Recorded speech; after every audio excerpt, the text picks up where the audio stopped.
আল্লাহ নাকি বেশি খুশি হলে বাসায় মেহমান পাঠায়। তো আজকে তো একই হচ্ছে শুক্রবার, এমনি অনেক ভালো একটা দিন।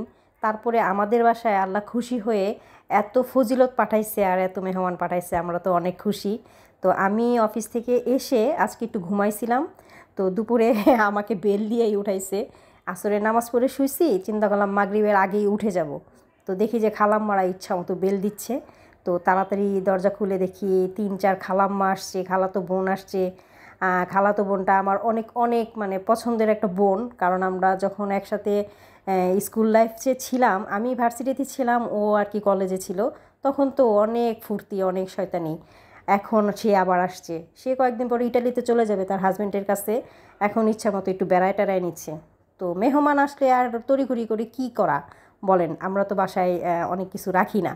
তো আমের জুস, কাঁচা আমের জুস করে দিলাম খুবই তাড়াতাড়ি করে। আর আম্মা করে দিচ্ছে এখন ইফতারি যেরকমভাবে আমরা মাখাই, সবাই তো জানেন পেঁয়াজু আলু চপ সবই রেডিমেড পাওয়া যায়। আম্মা আবার কিছু করছিল, ছোলা বুট টুট করছিল, আমি অফিস থেকে এসে দেখে যে ওগুলো করে রাখছে। তো আমি শরবতের আইটেম করতেছি আর আম্মা করতেছে হচ্ছে মুড়ি মাখাচ্ছে। তো আর কি করার আছে, ঘরে যা আছে তাই দিয়ে সমাদর করতেছি। আর এটা আপনাদের সাথে শেয়ার করি নাই, এই গরমের মধ্যে তারা চাও খাবে, চা খেতে শুরু করছে, এখন শরবতও খাবে চাও খাবে। তো আমার তো দৌড়াদৌড়ি লাগে গেছে, এখন আমি আম্মার সাথে একটু হেল্প করতেছি আর আপনাদের সাথে একটু শেয়ার করতেছি। শুক্রবারে আমাদের কাছে আল্লাহ রহমত পাঠাইছে, অনেক মেহমান পাঠাইছে, আমরা অনেক খুশি হয়েছি। আর কিচ্ছু আমি আজকে করতে পারি নাই। ভাবছিলাম একটা মুরগি কিনে আনছি, আপনাদের সাথে একটা রেসিপি শেয়ার করব আজকে। আমার খালাতো বোন আর 2-3 খালাম্মা আসছে, এটা হচ্ছে হলুদ হেজাব, এটা মানে খালাতো বোন, আর পাশে হচ্ছে খালা। আর এটা তো আমি জানেন জন্মের ভুটকি একটা। আমরা মাশাল্লাহ সবাই স্বাস্থ্যবান, খালা থেকে শুরু করে মা খালা বোন সবাই মাশাল্লাহ অনেক অনেক হেলদি ফ্যামিলি। আমাদের দেখলেই বোঝা যায় যে আমরা কতটুকু মোটাগাটা মুটোমুটু। আমি একটু পর এসে ক্যামেরা ঘুরায় দিচ্ছি, কারণ সবাইকেই তো তুলতে হবে।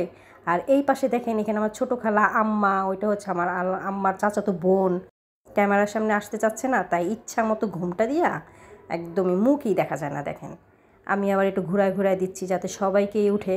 আমার খালাতো বোনটা সবার সাথে একটু দুষ্টুমি করতেছে আর থামস আপ দেখাচ্ছে। এই কারণে আমরা একটা ভিডিও দেখি, আপনারা দেখেন কি না জানি না, আজারবাইজান ওইখানে একটা আঙ্কেল রান্না বাড়া করে নিজেই খায়, লাস্টে আবার বলে স্যুপ আপ। এই জিনিসটা আমার কাছে খুব ভালো লাগে। তো আমি আর আমার বোন আমের জুস খাইতেছি আর একটু পর আঙ্কেলের মতো করতেছি যে স্যুপ আপ। তো এই শয়তানিগুলো আমরা অনেক আগে করতাম, যখন ভার্সিটিতে পড়তাম, ও কলেজে পড়তো। তো এখন অনেক দিন পর আবার একসাথে হওয়া। আর এখন আমি বলতেছি তুই আর আমি একসাথে এখন আমরা স্যুপ আপটা বলবো, কারণ আমি ম্যাঙ্গো জুস বানাইছি, তুই খাবি, তুই খায়া বলবি আমার ম্যাঙ্গো জুসটা কেমন হয়েছে। তো আজকে তো আমরা মহা খুশি বাসায় এতগুলো মেহমান একসাথে দেখে। তো ভাগ্যিস শুক্রবার আমি বাসায় ছিলাম, না হলে তো ওদের সাথে দেখাই হতো না। আমার রাতের ডিউটি ছিল, আমি রাতে ডিউটি করতে চলে যেতাম। আর খালাম্মারা অসুস্থ শরীর নিয়ে আসছে, কারোর সাথে আর দেখা হতো না। খালাতো বোনটাও এমনিতেও কয়েকদিন পর ইটালিতে চলে যাবে, তার সাথে তো আর দেখাই হতো না আমার। ভাগ্য ভালো আজকে আমি শুক্রবারে বাসায় থাকাতে দেখা হয়েছে। তো ও আর আমি এখন থামস আপ করবো। তো ম্যাঙ্গো জুসটা ইচ্ছা মতো নাড়াইতেছে ভিতরে চিনি দিয়া। অলরেডি একবার ও কিন্তু মুখে দিয়া নাচ দিয়ে উঠছে, আমি ওটা ভিডিও করতে পারি নাই। ও এখন খাবে, এটা খাওয়ার পরে আমি আমারটা নিয়ে আসছি, ও ওরটা কিন্তু চিনি দিয়া নাড়াচ্ছে। আমি খালাম্মাকে বললাম, খালাম্মা একটু ঘুরে বসেন, আমরা দেখেন ভিডিওতে কি করতেছি।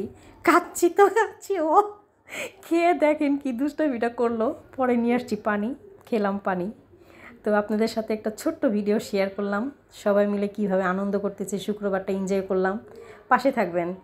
আল্লাহ হাফেজ।